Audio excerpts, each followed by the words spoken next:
الرحیم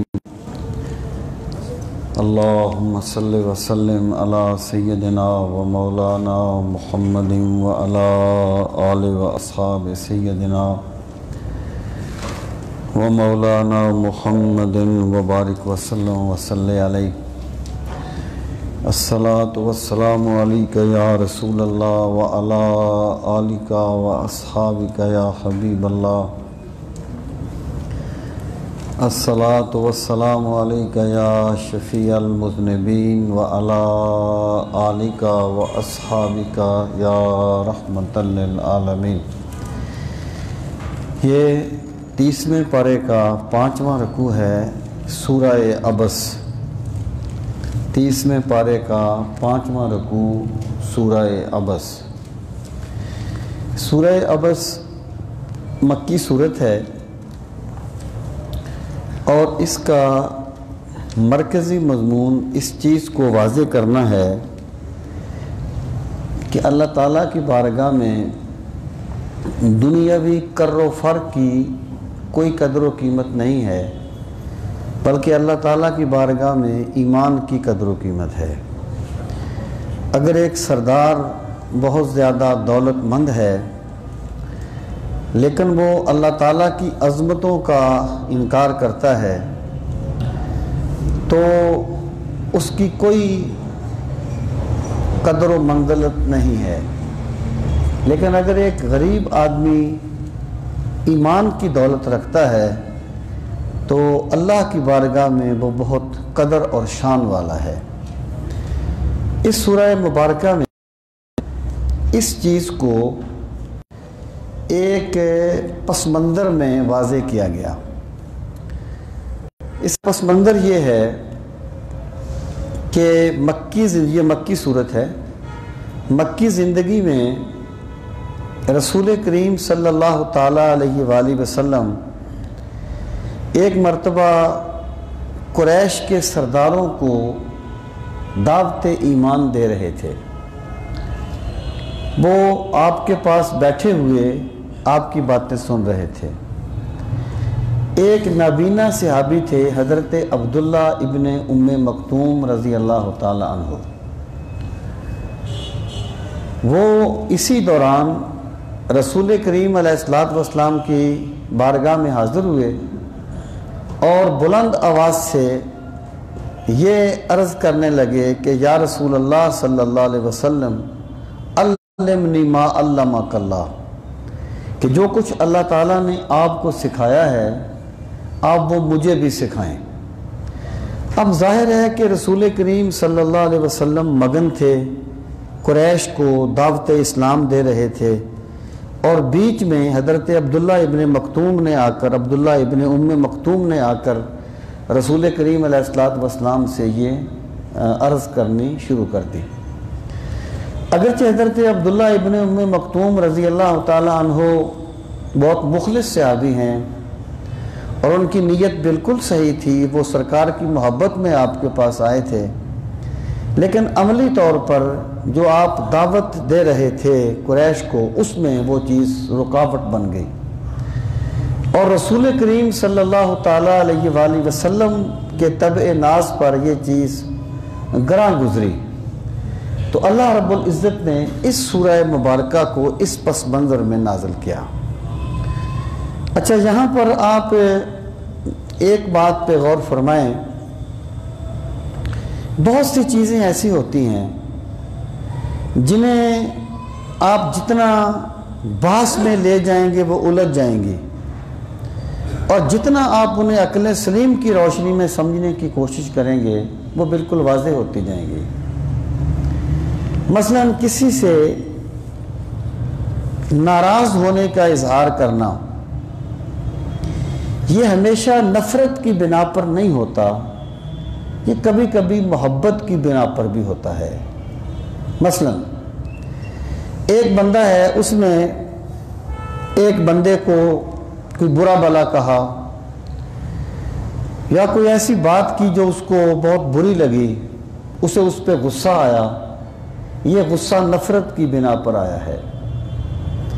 ایک بندہ ہے، اس کی والدہ جو ہے وہ بیمار ہے اس کی عمر 60-70 سال ہے، بیٹا جو ہے وہ رات کو کہیں 11 بجے 12 بجے گھر پہنچتا ہے تو وہ جاگ رہی ہوتی ہے اور وہ کہتی ہے کہ میں آپ کو تازہ روٹی بنا کے دیتی ہوں۔ اب ممکن ہے بیٹا کبھی غصے میں کہے کہ آپ کیوں یہ روٹی پکا رہی ہیں، میں شام کی پکی روٹی کھا لیتا، یہ آپ کیوں کر رہی ہیں؟ تو ناراضگی کا اظہار یہ بھی کر رہا ہے، لیکن یہ ناراضگی محبت کی ناراضگی ہے۔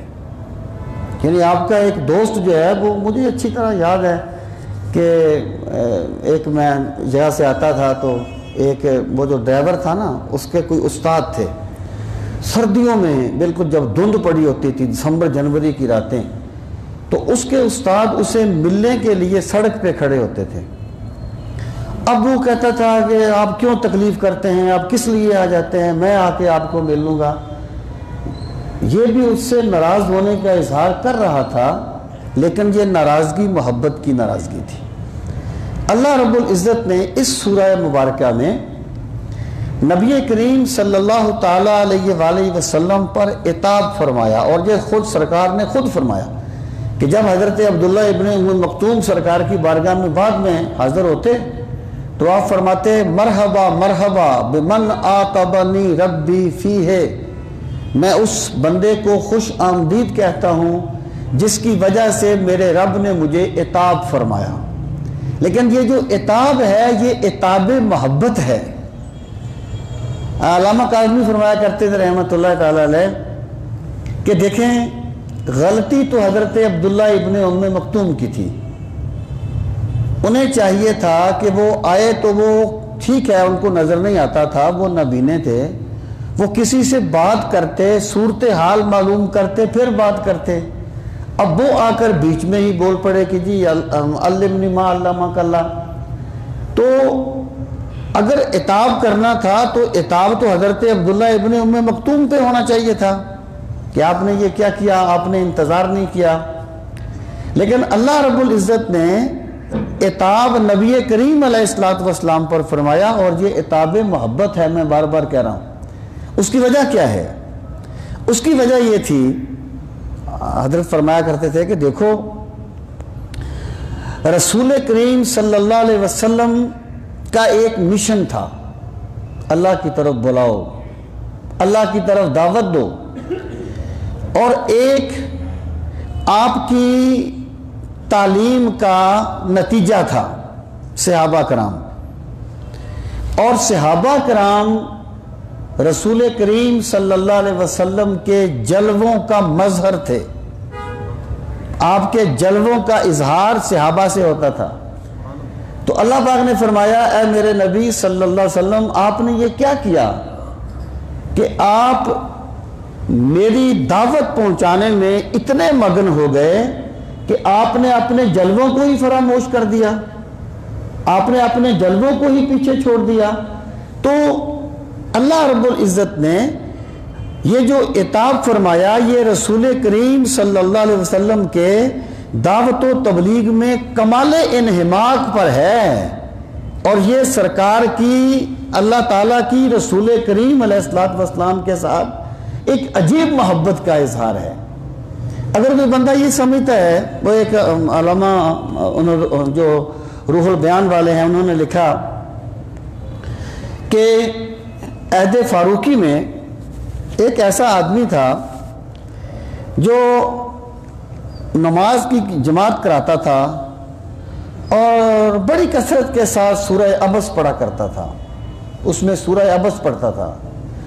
اس سے کسی نے پوچھا تو سورہ عبس اتنی کیوں پڑھتا ہے؟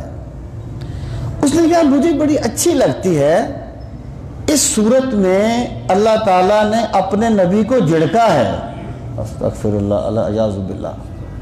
تو سیدنا فاروق اعظم نے اس کا سر قلم کر دیا کہ تو قرآن اس لیے پڑھتا ہے کہ اللہ نے اپنے نبی کو جھڑکا ہے؟ یہ اندر کا کھوٹ ہے جو بندہ اس طرح جس کا اظہار کرتا ہے۔ اللہ تعالیٰ نے رسول کریم صلی اللہ علیہ وسلم کے ساتھ کمال محبت کا اظہار فرمایا ہے، اور یہ عتاب بھی عتاب محبت ہے۔ اب اور غور فرمائے، پھر میں عرض کرتا ہوں ابسا، بسم اللہ الرحمن الرحیم، ابسا وتولا، یہ غیب کے صیغے ہیں۔ اس کے بعد یکدم تیسری آیت میں مخاطب کی ضمیر آ جائے گی، یعنی اللہ ابسا کا معنی ہوتا ہے ماتھے پر بل پڑ جانا، یہ جس کو آپ کہتے ہیں چی بجبی ہونا، بجبی ماتھے پر، جبین ماتھا، یعنی بندہ کسی چیز پر جب ناگواری کا اظہار کرتا ہے اس کے ماتھے پہ بل پڑ جاتے ہیں، یا اس پر کوئی سخت مرحلہ آتا ہے اس کے ماتھے پر بل پڑ جاتے ہیں۔ وہ کیا ہے کہ جبین پہ بل بھی نہ آیا گواہ کے دونوں جہاں، جو تو چھنا تو میں اپنی شکست مان گیا، یہ ہے جبین پہ بل آنا۔ اب اللہ پاک نے مخاطب کا صیغہ استعمال نہیں کیا، یہ بھی اللہ رب العزت نے نبی کریم صلی اللہ علیہ وسلم کی ذات کے آداب سکھائے ہیں۔ یہ نہیں فرمایا کہ ابستا وتولیتا ان جاءک الاعمی، یہ نہیں فرمایا، بلکہ غیب کا صیغہ استعمال کیا۔ لفظی معنی ہے ابسا، اس کی پیشانی پہ بل پڑ گئے، وہ چی بجبی ہوا، لفظی معنی کر رہا ہوں، وتولا، اور اس نے منہ پھیر لیا، ان جاءہ الاعمی، ان کے جاءہ آیا اس کے پاس، الاعمی ایک نابینا، یعنی وہ چی بجبی ہوئے، انہوں نے رخ پھیر لیا اس وجہ سے کہ ان کے پاس ایک نابینا آدمی آیا۔ اب دیکھیں کہ اگر ایک بندہ نابینا ہو، اسے کوئی بندہ کہے کہ تو اندھا ہے تو اسے اچھا نہیں لگتا۔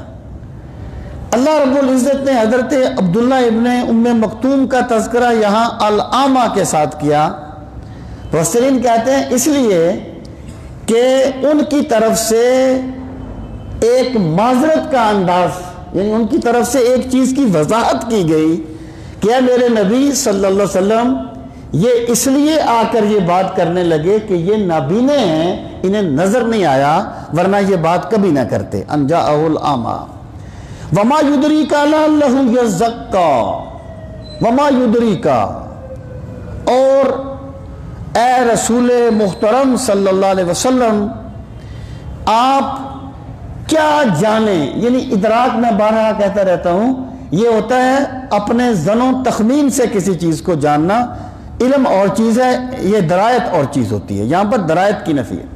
وما یدریک، اور آپ کیا جانیں، آپ کو کیا معلوم، لعلہ یزکا، شاید وہ آپ کا غلام اس کا تزکیہ اور ہو جاتا، شاید اس کا دل اور پاک ہو جاتا۔ اور مفسرین کہتے ہیں کہ اس سورہ مبارکہ میں اصل جو ڈانٹ ہے وہ منکرین کی طرف ہے، قریش کی طرف، جو سمجھتے تھے کہ اگر ہم نے اسلام قبول نہ کیا تو پتہ نہیں کیا ہو جائے گا، شاید اسلام ہمارا محتاج ہے۔ تو اللہ رب العزت نے یہ اسلوب اختیار کر کے ان پر یہ واضح کر دیا کہ اللہ کی بارگاہ میں سرداروں کی قدر نہیں ہے، اللہ کی بارگاہ میں غریب نابینے عبداللہ ابن ام مکتوم کی قدر ہے۔ اللہ تعالیٰ یعنی اس اسلوب سے حضرت عبداللہ ابن ام مکتوم کے مرتبہ کو ان پر واضح کرنا چاہتا ہے۔ وما یدریک لعلہ یزکا، اور آپ کیا جانیں کہ شاید وہ اور پاک ہو جاتا، اور یذکرو، یا وہ اور نصیحت پکڑتا، فتنفعہ الذکر، نفع فائدہ دینا، اور اسے فائدہ دیتی تذکیر، یاد دہانی، یعنی یہ تو سرکش لوگ ہیں، یہ تو ماننا چاہتے ہی نہیں ہیں، یہ تو یہ سمجھتے ہیں کہ پتہ نہیں اسلام کو ہماری کتنی ضرورت ہے، یہ تو طالب ہی نہیں ہے ہدایت کے، اور وہ جو آپ کا غلام ہدایت کا طالب بن کے آپ کے پاس آیا تھا، آپ اگر اس پہ توجہ مبذول فرماتے ان کو چھوڑ کر، تو شاید اس کو اور دل کا تزکیہ مل جاتا، اسے آپ کی نصیحت اور زیادہ فائدہ دیتی۔ اما من استغنا، پس من استغنا، جو بے نیازی اختیار کرتا ہے، جو یعنی اپنے آپ کو لا تعلق سمجھتا ہے دین سے، بے نیازی اختیار کرتا ہے، فأنت لہ تصدی، پس آپ اسی کے لیے ساری کاوش کر رہے ہیں، آپ اپنی تمام توجہ انہی پر لگا رہے ہیں جو منہ موڑ رہے ہیں۔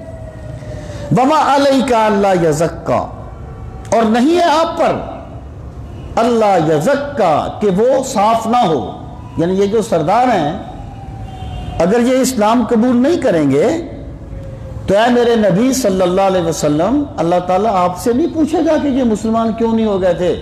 ایکچولی یہ سرداروں کو بات کہی جا رہی ہے کہ اگر تم مسلمان نہ ہوئے تو اس میں کوئی قصور ہمارے نبی علیہ السلام کا نہیں ہوگا۔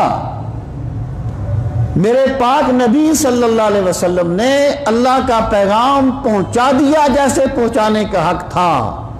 اگر یہ اسلام قبول نہ کریں تو یہ قصور ان کا ہوگا، رسول رحمت صلی اللہ علیہ وسلم کا نہیں ہوگا۔ وَمَا عَلَيْكَ أَلَّا يَزَكَّى، اور آپ پر کوئی حرج نہیں ہے اگر وہ پاک نہیں ہوتا۔ وَأَمَّا مَنْ جَاءَكَ يَسْعَى، پس وہ من جاءکا جو آیا آپ کے پاس، یسعى بھاگتا ہوا، وَهُوَ يَخْشَى، اور حالت یہ ہے کہ وہ اللہ سے ڈر رہا ہے۔ وہ آپ کے پاس بھاگتا ہوا آیا آپ کی محبت میں، اور اس کا دل خشیت الہی کے نور سے منور ہے۔ فَأَنْتَ عَنْهُ تَلَهَّى، اے میرے نبی صلی اللہ علیہ وسلم آپ ان سے روگردانی فرما رہے ہیں۔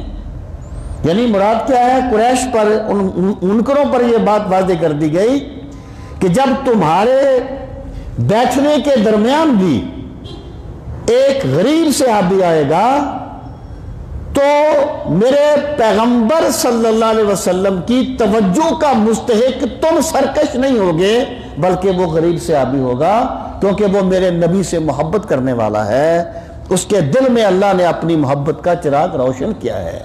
فَأَنْتَ عَنْهُ تَلَهَّى كَلَّا إِنَّهَا تَذْكِرَةٌ، یقیناً انہا بے شک یہ یعنی قرآن، تذکرہ یہ تو ایک یاد دہانی ہے، یعنی قرآن کریم جو ہے یہ آپ پہ اس لیے نازل نہیں کیا گیا کہ آپ نے لازمی طور پہ لوگوں کو مسلمان کرنا ہے۔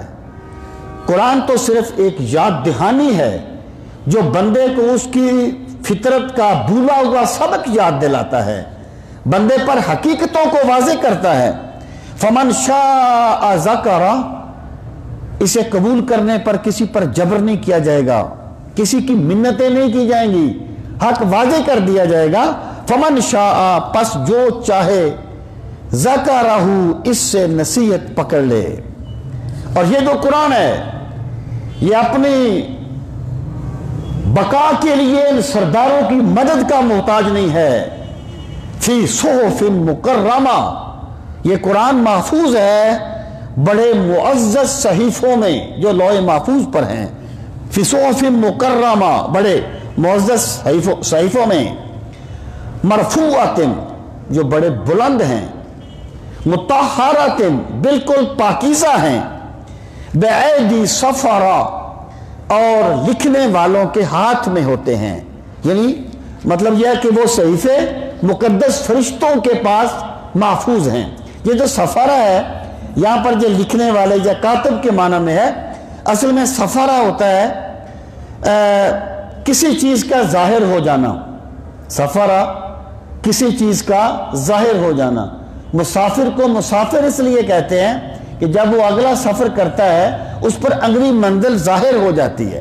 معزز ہیں کی جمع ہے، برارہ، اور وہ بڑے نیک ہیں۔ یعنی قرآن کریم ایک یاد دہانی ہے اور اللہ نے اس کی حفاظت کا مکمل انتظام کیا ہوا ہے، اور مقدس فرشتے جو ہیں وہ اس کی حفاظت پر مقرر ہیں۔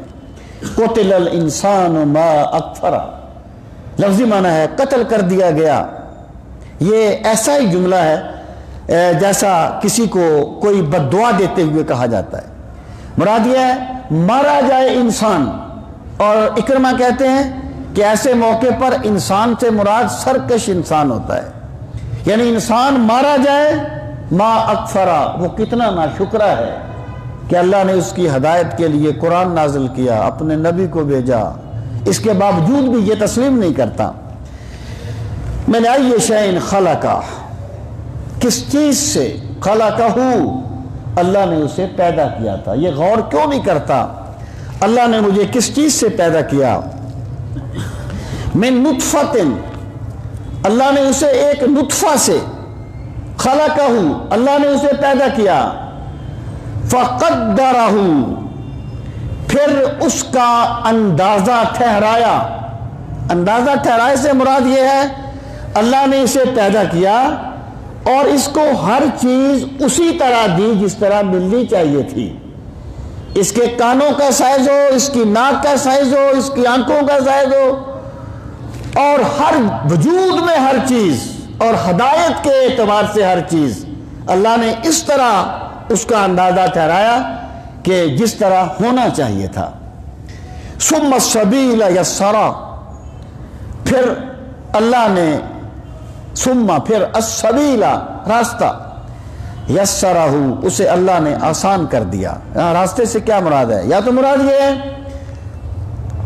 کہ یہ شکم مادر میں تھا، یا اللہ نے اس کی تخلیق مکمل کی اور پھر اللہ اپنے نظام کے تحت اسے دنیا میں لے آیا، اور یا اس سے مراد ہے السبیل، وہ راستہ جو بندے کو اللہ کی بارگاہ تک لے جاتا ہے۔ یعنی اللہ نے اسے پیدا کیا اور پھر اس پر ہدایت کے سارے راستے واضح کر دیے اور آسان کر دیے اس پر ہدایت کو پانے کے راستے۔ ثم السبیل یسرا ثم اماتہ فاقبرہ، یہ انسان کی بے بسی ہے کہ نہ اس کی تخلیق اس کے ہاتھ میں ہے، یہ خود پیدا نہیں ہوتا، اسے اللہ پیدا کرتا ہے۔ یہ وجود کی تشکیل خود نہیں کرتا، اللہ کرتا ہے، اور یہ زندگی کا سفر اپنی عقل سے طے نہیں کرتا، اللہ کے کرم سے طے کرتا ہے۔ یہ انسان کی بے بسی ہے۔ پھر فرمایا ثم اماتہ، پھر اللہ نے اسے مار دیا۔ یہاں بھی انسان بے بس ہے۔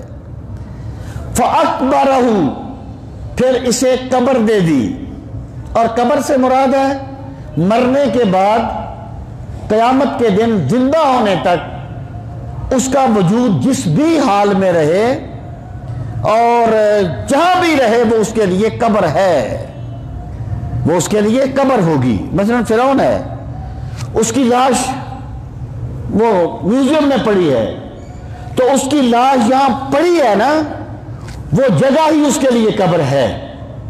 ایکچولی قبر جو ہے اس کا اطلاق اس قبر پر ہوتا ہے جو جس کو ہم عرف پہ قبر کہتے ہیں، لیکن وسعت میں کسی بھی انسان کا جسم جہاں بھی ہوتا ہے وہی اس کی قبر کنسیڈر ہوتا ہے۔ ثم اماتہ فاقبرہ ثم اذا شاء انشرہ، پھر جب شاء، اللہ چاہے گا، انشرہ، اللہ اسے زندہ کر دے گا، اللہ اسے اٹھا دے گا۔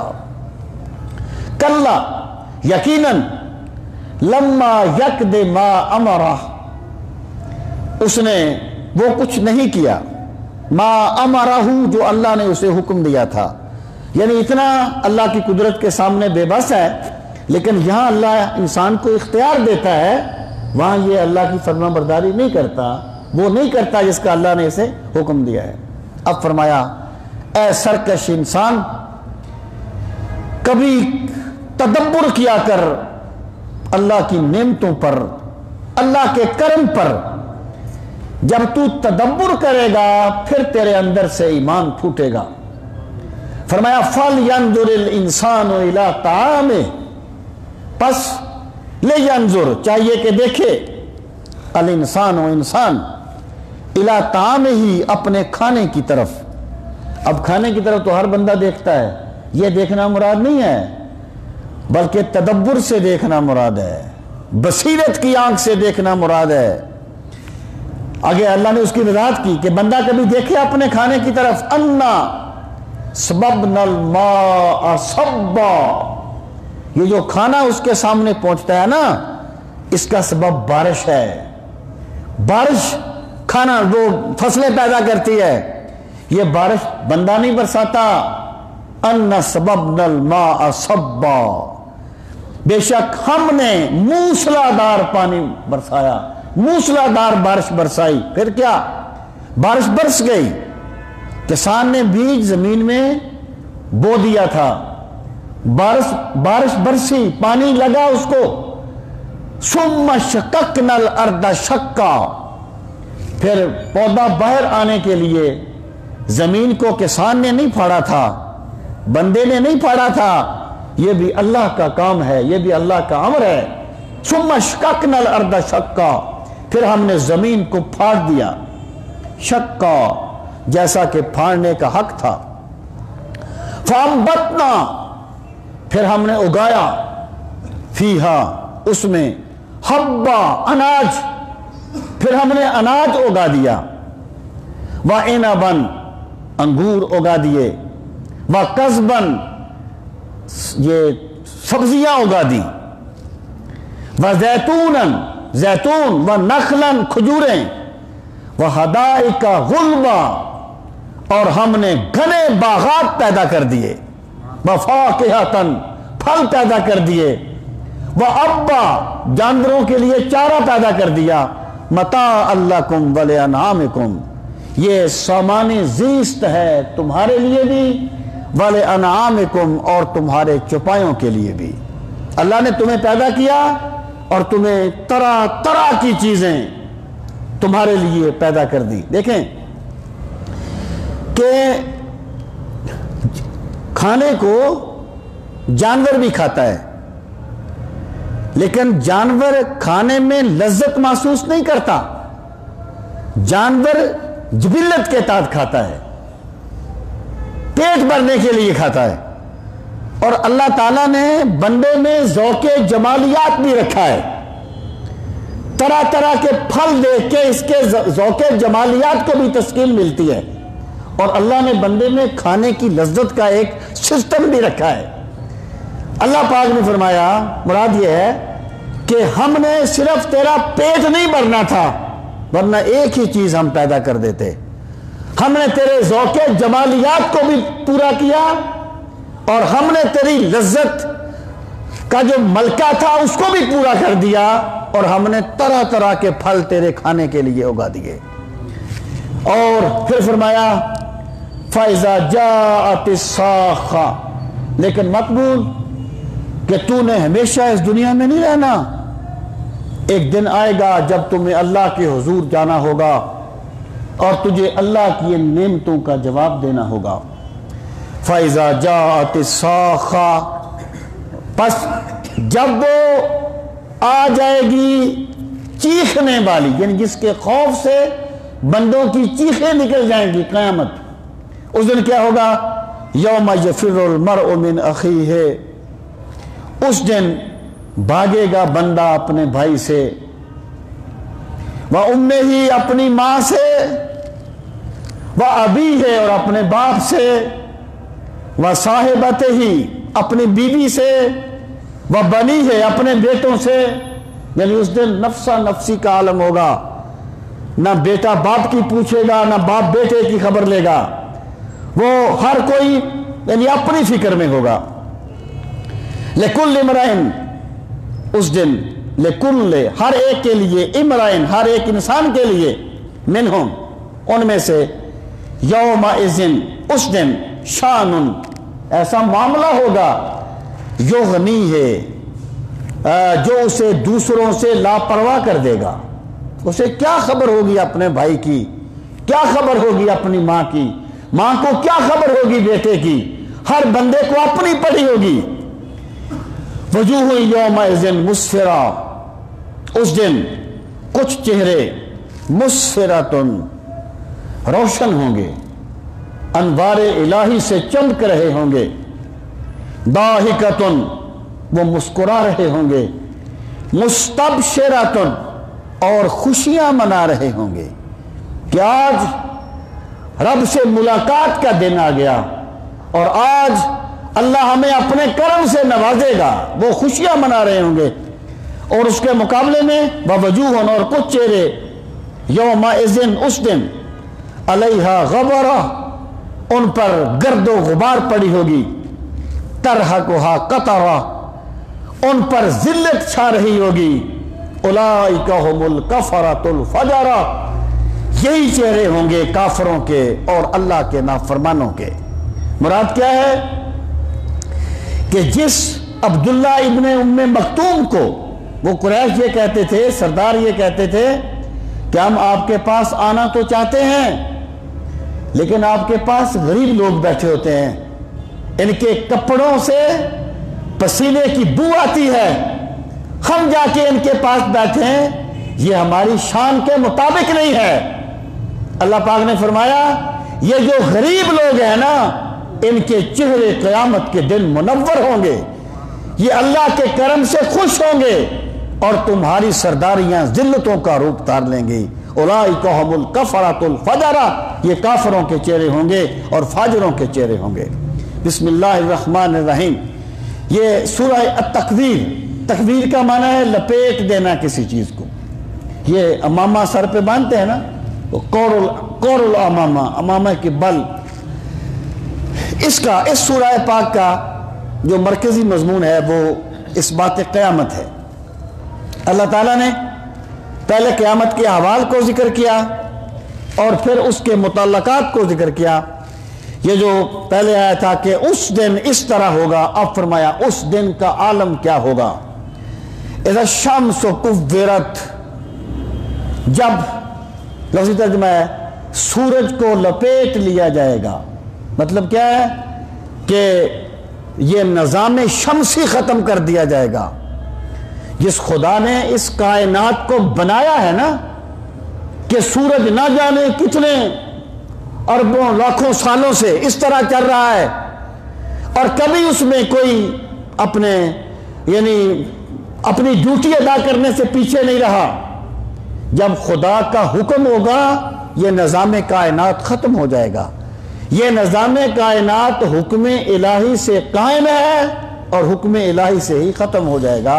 تو فرمایا شمس کورت، جب سورج لپیٹ لیا جائے گا، وَإِذَا النُّجُومُ انْقَدَرَتْ، اور جب ستارے بکھر جائیں گے، وَإِذَا الْجِبَالُ سُيِّرَتْ، اور جب پہاڑ چلا دیے جائیں گے۔ سارا یہ سیروں کا معنی چلنا، یعنی پہاڑ جو ہیں یہ کبھی چلیں گے، کبھی بھاگیں گے، کبھی ریزہ ریزہ ہوں گے، پھر روئی کے گالوں کی طرح اٹھ جائیں گے، مختلف احوال ہیں۔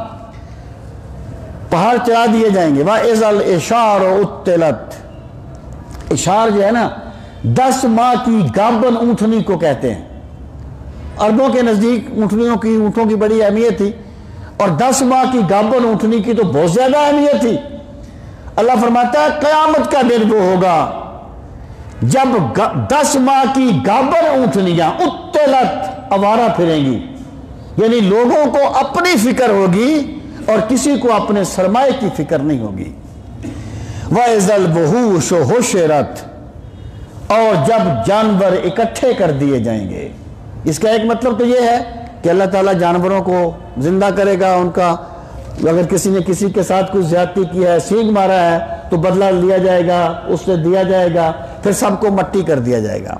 دوسرا اس کا مطلب یہ بھی ہے کہ اللہ تعالیٰ جانوروں کو بھی زندہ کرے گا، اور بالفرض شیر اور بکری ایک دوسرے سے، یعنی بکری ڈرتی ہے، بھاگتی ہے، شیر اسے کھا جاتا ہے، لیکن قیامت کی دہشت کا یہ عالم ہوگا کہ شیر اور بکری اکٹھے کھڑے ہوں گے، لیکن بکری کو شیر سے خوف نہیں ہوگا۔ اگر آپ نے کبھی تو یہ دیکھا ہے، سیلاب جب آتا ہے نا تو بندے اور سانپ اکٹھے ہوتے ہیں، سانپ کاٹتے نہیں ہیں، یعنی بندے اور سانپ اکٹھے ہوتے ہیں، وہاں پر دہشت ہوتی ہے نا، دہشت چھا جاتی ہے۔ تو قیامت کا جو منظر ہوگا، تمام جانور اکٹھے ہوں گے لیکن کسی جانور کو کسی دوسرے پر حملہ کرنے کی جرت نہیں ہوگی اور کسی کو دوسرے سے خوف نہیں ہوگا۔ قیامت کا خوف اس طریقے سے چھا جائے گا۔ وَإِذَا الْبِحَارُ سُجِّرَتْ، اور جب سمندر بھڑکا دیے جائیں گے۔ یہ جو تسجیر ہے اس کا ایک مطلب تو یہ ہے کہ تمام سمندروں کے درمیان کی رکاوٹیں ختم کر دی جائیں گی، تمام سمندر ایک بن جائیں گے اور پھر ان کو ختم کر دیا جائے گا۔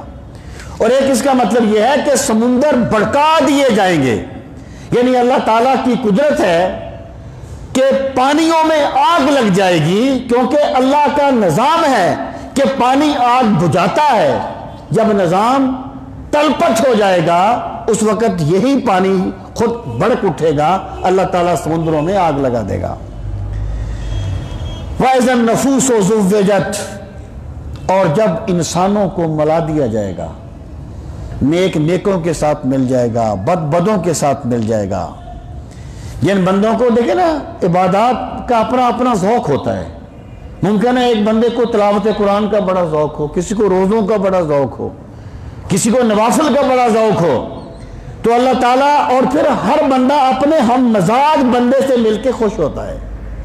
یعنی ایک بندہ جو ہے جس کا ایک مخصوص ذوق ہے، آپ اس کے اپوزٹ بندے کے پاس لے آئیں تو وہ اس کو طبی طور پہ شرح صدر نہیں ہوگا۔ تو اللہ تعالیٰ ہر مزاج کے بندے کو دوسرے اسی مزاج کے بندے کے ساتھ ملا دے گا۔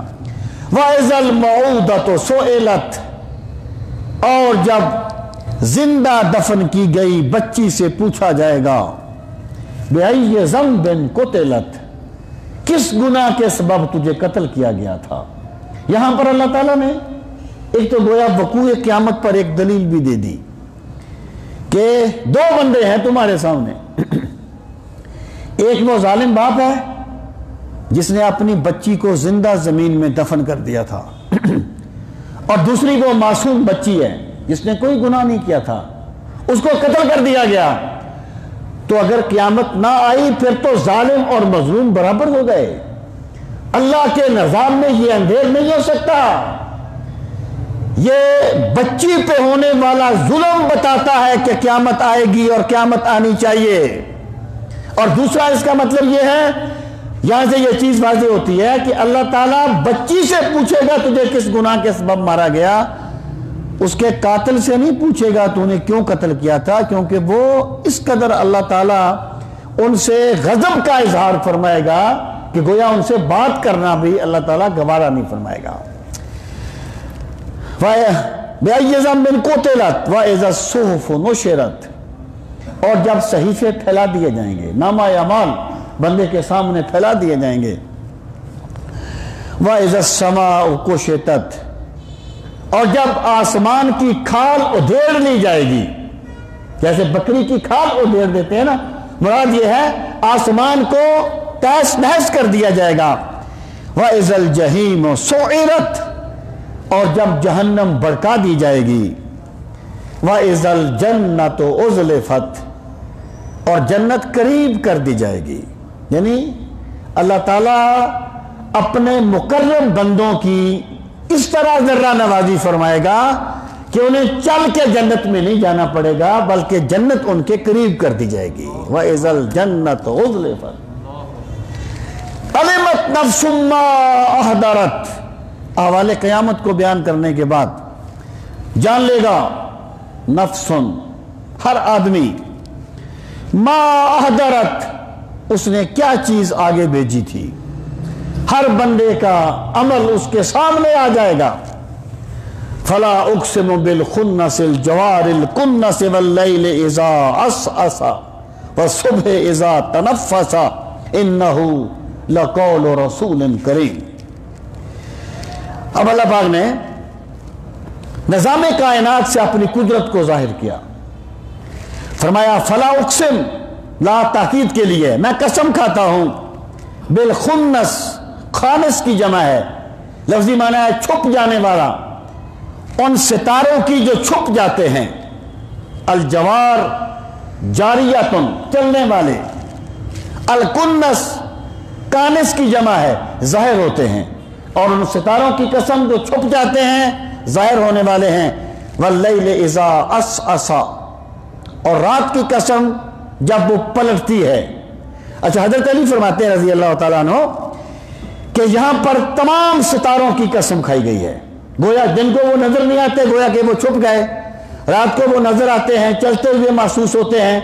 تو اللہ تعالیٰ ستاروں کے نظام سے اپنی قدرت کو بندوں پر واضح کر رہا ہے کہ جس رب نے یہ ستاروں کا نظام قائم کیا ہے، اور پھر کیا، واللیل اذا عسعس، اور رات کی قسم جب وہ پلٹے، یعنی جب رات کا سپیدہ اظہار طلوع ہوتا ہے، جب رات پلٹ کے دن کی طرف جاتی ہے، اس وقت کی قسم۔ والصبح اذا تنفس، اور صبح کی قسم جب وہ سانس لیتی ہے۔ انہو لقول رسول کریم، یعنی صبح میں ہو کا مرجع قرآن ہے، اور نزول قرآن میں ایک مناسبت یہ ہے کہ جیسے رات کی تاریکی کے بعد اللہ تعالیٰ صبح کا سفیدہ ظاہر کر دیتا ہے، اس طرح کفر و ظلم کی تاریکی کے بعد اب اللہ نے قرآن کا چراغ روشن کر دیا ہے اور قرآن کا سورج روشن کر دیا ہے۔ وَالصُّبْحِ إِذَا تَنَفَّسَ إِنَّهُ لَقَوْلُ رَسُولٍ كَرِيمٍ، انہو بے شک یہ یعنی قرآن، لقول لام تاکید کے لیے ہے، یقیناً بات ہے رسول قاصد کی، کریم بڑا معزز، یعنی یہ جو قرآن ہے یہ بڑے معزز رسول کا قول ہے۔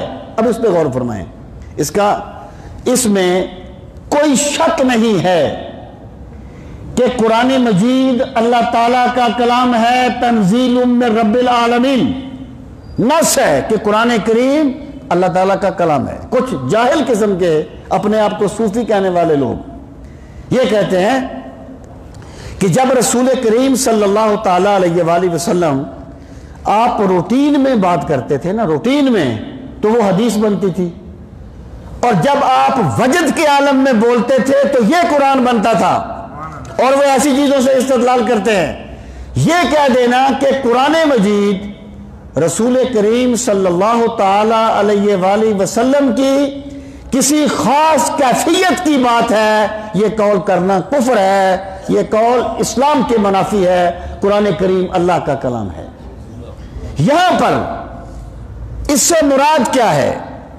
اس سے مراد ہے جبریل امین، قول سے مراد ہے کہ جبریل امین اللہ کا کلام لے کر رسول کریم علیہ السلام تک پہنچاتے ہیں، یعنی درمیانی واسطہ کے اعتبار سے اسے جبریل کا قول کہا گیا ہے، ورنہ قرآن کریم اللہ تعالیٰ کا کلام ہے۔ مراد کیا ہے کہ جو قرآن مجید ہے، اس طرح نہیں ہوا کہ کوئی فرشتہ لے کے آیا، راستے میں کوئی شیاطین پڑ گئے، نہیں، قرآن کریم یعنی سرکار تک پہنچانے کی نسبت سے جبریل امین لے کے آئے ہیں، اور بڑا معزز فرشتہ لے کے آیا ہے، ذی قوت، جو بڑی قوت والا ہے،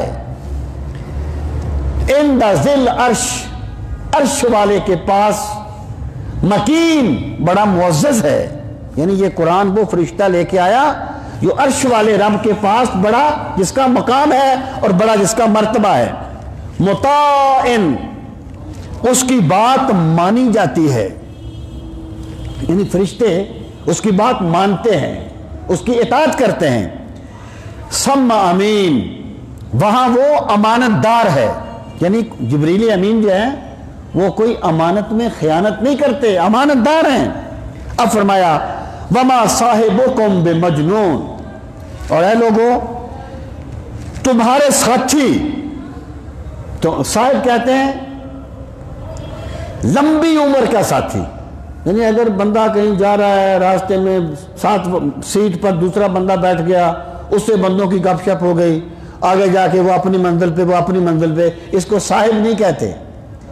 صاحب کہتے ہیں اس کو جس کے ساتھ بندے نے لمبا وقت گزارا ہو، اور تب بندے کا اندر کھل جاتا ہے دوسرے بندے پر، تو یہاں پر صاحب کہا گیا کہ یہ جو میرے نبی صلی اللہ علیہ وسلم ہیں، یہ 40 سال تمہارے اندر گزار چکے ہیں، اور تم جانتے ہو وما صاحبکم بمجنون، اور تمہارے یہ صاحب مجنون نہیں ہیں، وَلَقَدْ رَآهُ بِالْأُفُقِ الْمُبِينِ، اور تحقیق اس نے اسے دیکھا، یعنی صاحب نے کس کو دیکھا؟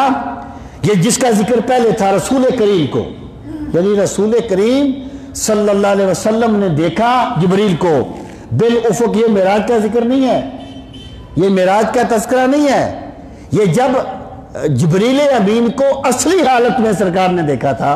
آپ فرماتے ہیں میں نے جبریل کو اصلی حالت میں دیکھا، اس کے 600 پر تھے، اور اس کے پروں نے مشرق و مغرب کو ڈھانپا ہوا تھا، تو یہاں پر وہ چیز مراد ہے، اور مراد یہ اس سے یہ ہے کہ یہ جو ہمارے نبی صلی اللہ علیہ وسلم ہیں، اللہ تعالیٰ ان پر غیب کے پردے اٹھا دیتا ہے، اور انہوں نے اس رسول امین کو دیکھا افق مبین پر۔ اور پھر کیا؟ وما ہوا علی الغیب بدانین، دنین کا معنی ہے بخیل، کہ یہ جو رسول ہے نا میرے، یہ غیب بتانے میں بخیل نہیں ہے۔ یعنی دیکھیں نا، ہوتا ہے نا بندہ اپنے نسخے چھپا کے رکھتا ہے، ایک بندے کے پاس کوئی گر ہوتا ہے نا ایک فن میں، وہ کوشش کرتا ہے چھپائے، دوسرے کو بتائے نہیں۔ کئی حکیم اپنے نسخے لے کے قبر میں چلے جاتے ہیں، کسی کو بتاتے نہیں ہیں۔ یہ ایک نفسیاتی مرض ہوتا ہے بندوں کا۔ اور اس طرح علمی میدان میں بہت سے ایسے راز ہوتے ہیں جو کسی کو نہیں بتائے جاتے۔ بس اللہ پاک فرماتا ہے کہ جو میرے رسول ہیں یہ غیب بتانے میں بخیل نہیں ہیں، جو کچھ اللہ انہیں بتاتا ہے وہ تم پر اس کو بیان فرما دیتے ہیں۔ پھر آپ دیکھیے کہ رسول کریم صلی اللہ علیہ وسلم غیب بتانے میں بخیل نہیں ہیں۔ مطلب کیا ہے؟ بتا دیتے ہیں۔ اگر غیب جانتے ہی نہیں تھے تو بتاتے کیا تھے؟ اگر جانتے ہی نہیں تھے، یعنی جس بندے نے یہ کہا، میں مسلکی جھگڑوں سے یعنی چھوڑ کے میں بات کرتا ہوں، کبھی کبھی سوچتا ہوں کہ جس بندے نے یہ کہا کہ جی غیب جو ہے نا وہ تو اللہ صاحب کی ہی شان ہے، اس کا الفاظ ہیں جی، وہ تو اللہ صاحب کی ہی شان ہے، حالانکہ اللہ کو صاحب نہیں کہنا چاہیے، صاحب بندوں کی صفت ہے، اللہ کی صفت نہیں ہے، کہ وہ جب چاہے غیب معلوم کر لے۔ نبی کو غیب کی کیا خبر؟ او بھائی اللہ جب چاہے معلوم نہیں کرتا، اللہ ہر وقت جانتا ہے، اللہ ہر وقت جانتا ہے۔ اور رسول کو غیب کی کیا خبر؟ او بھائی اگر عالم غیب کی رسول کو خبر ہی نہیں ہے تو مجھے بتاؤ پھر رسالت کا مطلب کیا ہے؟ پھر رسالت کا مقصد کیا ہے؟ رسالت کا تو مقصد اولی ہی لوگوں کو غیب کے بارے میں بتانا ہوتا ہے، اور بتائے گا وہی جس کو وہ جانتا ہے، جو اس کے علم میں ہے۔ اللہ پاک فرماتا ہے وما ہوا علی الغیب بدانین، اور میرے رسول غیب بتانے میں بخیل نہیں ہیں۔ وما ہوا بقول شیطان الرجیم، اور یہ جو قرآن ہے یہ کسی مردود شیطان کی بات بھی نہیں ہے۔ مطلب کیا ہے؟ اللہ رب العزت کا کلام ہے۔ فَأَيْنَ تَذْهَبُونَ، اے لوگو تم کدھر جا رہے ہو؟ قرآن کو چھوڑ کے کدھر جا رہے ہو؟ ان ہوا الا ذکر، یہ نہیں ہے مگر یاد دہانی۔ ذکر کا معنی ہوتا ہے یاد دہانی، کسی بھولی ہوئی چیز کو یاد کرانا۔ قرآن کو کتاب ذکر اس لیے کہا گیا ہے کہ اللہ تعالیٰ نے انسان کو جس فطرت سلیمہ پر پیدا کیا، بندہ ماحول، معاشرہ، سوسائٹی، غلط تعلیم کی وجہ سے اس فطرت کو بھول جاتا ہے، تو قرآن کریم اسے بھولی ہوئی فطرت یاد دلاتا ہے۔ قرآن کی جو دعوت ہے یہ خارج سے ٹھونسی نہیں جاتی بندے پر، بلکہ بندے کی فطرت کو بیدار کیا جاتا ہے۔ تو یہ قرآن ذکر ہے، یاد دہانی ہے، للعالمین، تمام جہانوں کے لیے۔ لمن شاء منکم ان یستقیم، لمن شاء، واسطے اس کے جو چاہے، منکم تم میں سے، ان یستقیم، کہ وہ سیدھے راستے پر چلے۔ یعنی قرآن یاد دہانی ہے، قرآن ذکر ہے، لیکن ہدایت کسے ملے گی؟ جو صراط مستقیم کا طالب ہوگا۔ لمن شاء منکم ان یستقیم، جو چاہے گا سیدھے راستے پر چلنا۔ اب فرمایا وما تشاؤون، اور تم نہیں چاہتے، الا ان یشاء اللہ، مگر یہ کہ اللہ چاہے۔ مطلب کیا ہے؟ دیکھیں ایک بات بڑی واضح ہے کہ اگر بندے کے پاس کوئی اختیار نہیں ہے تو پھر سوال یہ ہے کہ بندہ برا کام کر کے مجرم کیوں بن جاتا ہے اور اچھا کام کر کے باعث مدح کیوں بن جاتا ہے؟ ظاہر بندے کے پاس اختیار ہے تو اللہ تعالیٰ اس سے پوچھتا ہے نا۔ آپ ایک بندے کی ٹانگیں باندھ دیں، اس کے ہاتھ باندھ کے زمین میں پھینک دیں، پھر آپ اسے کہیں تو میرے استقبال کے لیے اٹھا کیوں نہیں، تو زیادتی نہیں ہے؟ جب آپ نے اس کو اختیار نہیں دیا تو وہ کیسے آپ کا استقبال کرے گا جی؟ تو اللہ تعالیٰ نے بندے کو کوئی اختیار دیا ہے تو بندے کی مدح کی جاتی ہے نا۔ تو یہ چیزیں اس کو واضح کرتی ہیں۔ یہ جو جملہ وما تشاؤون الا ان یشاء اللہ رب العالمین، اور تم نہیں چاہتے مگر یہ کہ اللہ چاہے جو تمام جہانوں کا پالنہار ہے۔ مطلب کیا ہے کہ تم جب صراط مستقیم کے طالب بنو گے، طلب کرو گے اللہ سے، پھر اللہ تم پر اپنی ہدایت کا نور برسا دے گا۔ اور کوئی بندہ جو ہدایت پالے وہ یہ نہ سمجھے کہ میں بڑا ذہین تھا اور میں نے حق کو پا لیا، وہ یہ سمجھے کہ میرے رب نے مجھ پہ کرم فرما دیا ہے، میرے خدا نے میری ہدایت کا ارادہ فرمایا ہے۔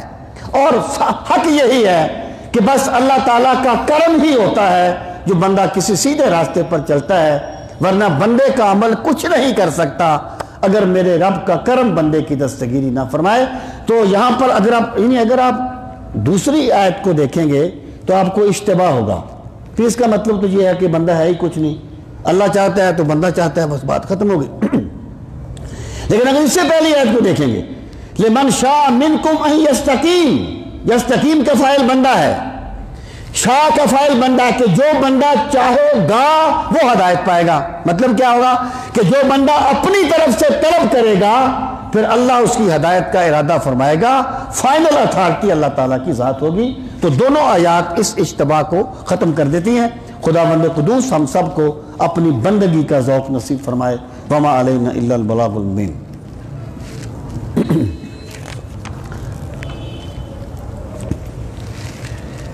الحمدللہ رب العالمین والعاقبۃ للمتقین، الصلاۃ والسلام علی سید المرسلین وعلی آلہ واصحابہ اجمعین۔ ربنا آتنا فی الدنیا حسنۃ وفی الآخرۃ حسنۃ وقنا عذاب النار۔ پروردگار عالم ہم سب کی حاضری اپنی بارگاہ عالی میں قبول و منظور فرما۔ یا ارحم الراحمین ہمارے گناہوں کو معاف فرما۔ میرے مالک ہمیں یقین کی دولت سے مالا مال فرما، ہمیں اخلاص کی نعمت نصیب فرما، للہیت کی دولت نصیب فرما۔ پروردگار عالم اپنے پاک نبی علیہ الصلوۃ والسلام کی ذات بابرکات کا واسطہ ہمیں نعمت قرآن کی قدر کرنے والا بنا دے۔ میرے مالک ہمیں قرآن کریم کی تلاوت کا ذوق نصیب فرما۔ قرآن مجید کو سمجھنے کے لیے ہمیں شرح صدر کی نعمت سے نواز۔ یا اکرم الاکرمین اپنے بے پناہ کرم کا واسطہ ہمیں زندگی کے قدم قدم پر قرآنی احکامات کے مطابق چلنے والا بنا دے۔ میرے مالک جو تیرے بندے تیری پاک کتاب کی محبت میں یہاں تشریف لاتے ہیں، میرے مالک سب کی حاضری کو شرف قبولیت عطا فرما۔ میرے مالک سب کے رزق میں برکتیں عطا فرما، جان مال میں برکتیں عطا فرما، سب کو دارین کی عزتیں نصیب فرما، دونوں جہانوں کی سعادتیں نصیب فرما۔ پروردگار عالم تمام بیماروں کو شفائے کاملہ و عاجلہ نصیب فرما۔ جمی مومنین مومنات جس جہان سے چلے گئے، بالخصوص حاضرین مجلس کے جتنے بھی عزیز و اقارب اس دنیا سے چلے گئے، میرے مالک سب کی مغفرت فرما، سب کے درجات کو بلند فرما۔ وصلی اللہ تعالی علی خیر خلقہ ونور عرشہ وزینت فرشہ محمد وعلی آلہ واصحابہ اجمعین آمین برحمتک یا ارحم الراحمین۔ اللہ پاک صاحب کو جزائے خیر دے جی، آپ نے وقت دیا، جزاکم اللہ واحسن الجزا۔ جی میں عرض کرنا چاہتا ہوں کہ یہ جو آیت ہے جس میں آپ صلی اللہ علیہ وسلم کے